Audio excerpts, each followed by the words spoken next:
Bonjour ou bonsoir selon l'heure à laquelle vous nous regardez.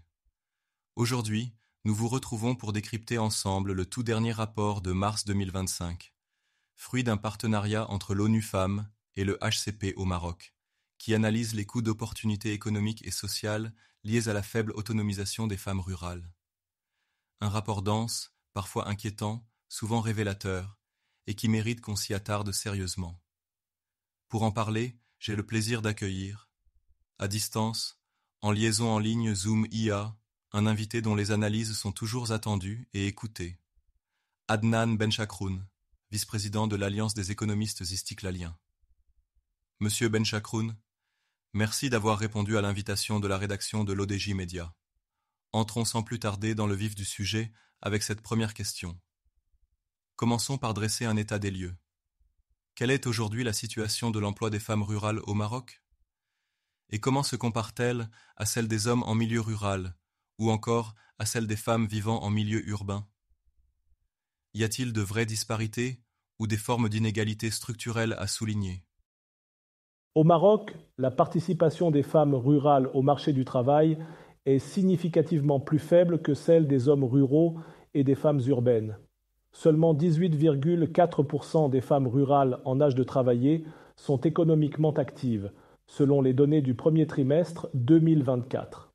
Leur taux de chômage s'élève à 6,8%, ce qui est similaire à celui des hommes ruraux, mais bien inférieur au taux enregistré en milieu urbain, 15% pour les hommes et 26,5% pour les femmes. Une proportion alarmante de 70,5% des femmes rurales actives occupées exercent des emplois non rémunérés contre seulement 4% en milieu urbain. De plus, la majorité des emplois occupés par les femmes rurales sont informels, soit 97,8% en 2019, et précaires, avec un faible taux de couverture par une assurance maladie. Cette situation contraste avec une inactivité économique élevée, où une part importante des femmes rurales est classée comme NEET, c'est-à-dire ni en emploi, ni en éducation, ni en formation, notamment chez les jeunes femmes mariées précocement. Si l'on comprend que la participation économique des femmes rurales est faible, il faut s'interroger sur les raisons. Quels sont les principaux obstacles auxquels elles sont confrontées ? Est-ce une question de mentalité, d'infrastructure, de politique publique, ou un peu de tout cela à la fois ? En effet, les freins sont nombreux et se superposent. Culturels, éducatifs, économiques, institutionnels. Les normes patriarcales persistent dans de nombreuses régions, reléguant la femme à la sphère domestique. Dans certaines zones, l'idée qu'une femme travaille à l'extérieur reste socialement mal acceptée. À cela s'ajoute le déficit en éducation. Peu de jeunes filles poursuivent leurs études secondaires, encore moins une formation professionnelle. Le manque d'infrastructures, routes, transports, garderies, Internet, empêche toute mobilité ou insertion dans les circuits économiques. L'accès au financement, à l'information et au marché reste également limité.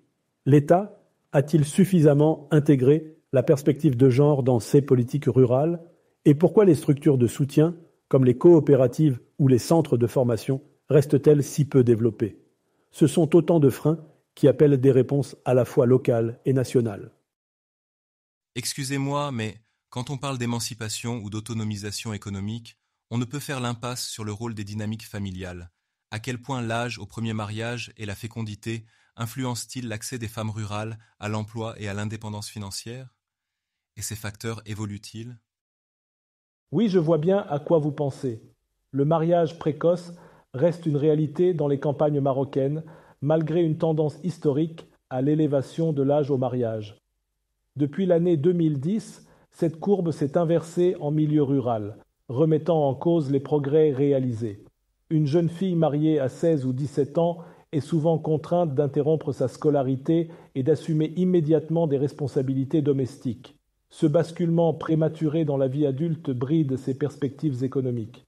La fécondité, même en baisse, demeure plus élevée dans les zones rurales, avec en moyenne 2,37 enfants par femme en 2024. Et même si certaines femmes rurales continuent à travailler malgré plusieurs enfants, c'est bien souvent par nécessité, dans des conditions précaires. Ce constat pose une question essentielle. Comment concilier maternité et autonomie économique dans un environnement sans service de garde, sans soutien institutionnel et sans sécurité sociale.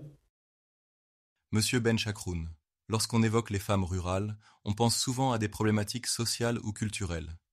Mais du point de vue économique, quel est le coût réel pour le pays? Peut-on chiffrer ce que le Maroc perd en excluant en partie cette population du développement économique? Je pense que ne pas intégrer pleinement les femmes rurales dans le tissu économique n'est pas seulement une injustice sociale, c'est aussi une perte économique majeure pour le pays. En 2019, ce manque à gagner a été estimé à 2,2% du produit intérieur brut. Plus précisément, 1,2% du PIB correspond à la valeur du travail non rémunéré effectué par ces femmes, tandis qu'1% découle de l'inactivité économique de nombreuses femmes en capacité de travailler. Ce coût représente plus de 4,6 fois le revenu généré par les femmes rurales actuellement en emploi rémunéré. Ce n'est donc pas un problème secondaire, mais une véritable perte pour l'économie nationale. Comment peut-on justifier de telles pertes dans un pays en quête de croissance durable et d'équité? Et si l'autonomisation des femmes rurales devenait un moteur de développement territorial au lieu d'être perçue comme une simple revendication sociale? Alors si tout le monde semble d'accord, face à ces constats, quelle piste de solution peut-on envisager?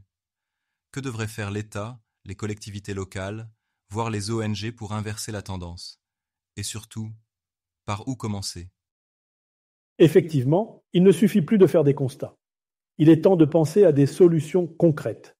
L'amélioration des infrastructures de base, eau, électricité, routes, est une priorité pour libérer du temps et de l'énergie aux femmes. Il faut également investir dans des structures de garde d'enfants rurales, accessibles et abordables. Mais au-delà du social, le nerf de la guerre reste économique. Pourquoi ne pas renforcer les dispositifs d'accès au microcrédit, à la formation entrepreneuriale et à l'accompagnement professionnel des femmes? L'éducation, encore une fois, est une pièce maîtresse du puzzle. Il faut aussi repenser le cadre réglementaire des coopératives et inciter fiscalement les projets portés par des femmes. Mais cela nécessite une volonté politique ferme et une vision cohérente à long terme. Le Maroc est-il prêt à faire ce pari stratégique? Et puis, il y a ce facteur souvent invisible, mais omniprésent, les normes sociales. Dans quelle mesure les représentations culturelles influencent-elles, voire limitent-elles, la capacité des femmes rurales à travailler ou à entreprendre? Oui, et ce n'est pas un tabou.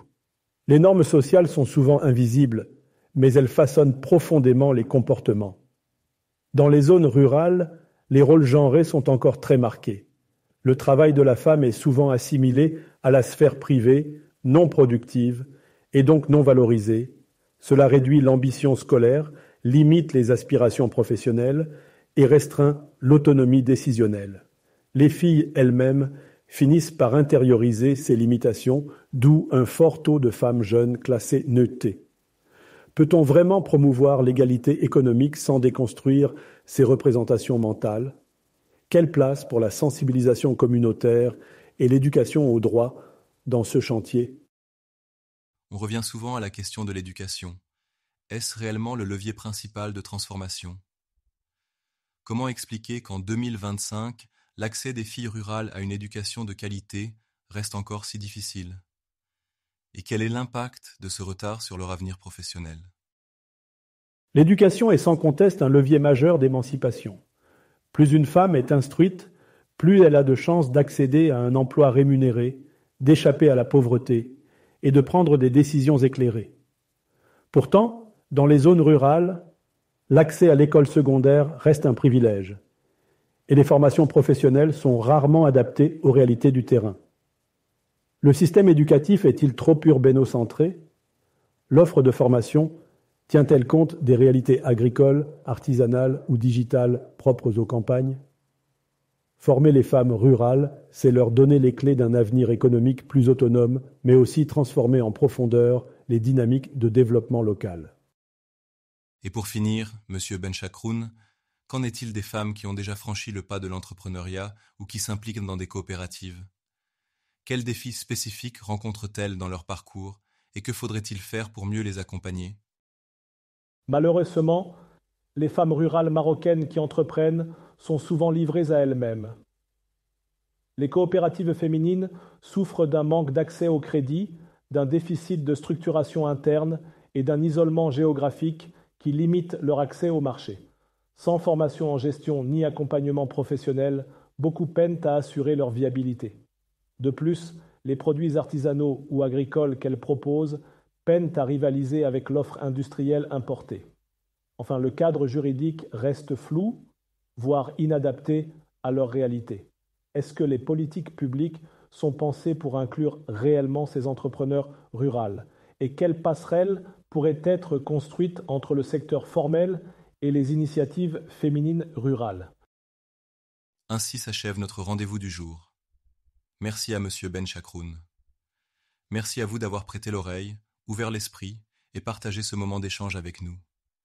Si nos mots ont résonné, si nos idées vous ont interpellé, alors le pari est gagné. On se retrouve très bientôt, si le cœur vous en dit, pour un nouveau sujet d'analyse et de réflexion. D'ici là, prenez soin de vous et n'oubliez jamais, derrière chaque information se cache un enjeu, une vérité éventuelle à décoder. C'était votre chroniqueur Mohamed Ia, en direct de la rédaction de l'ODJ Média. À très vite.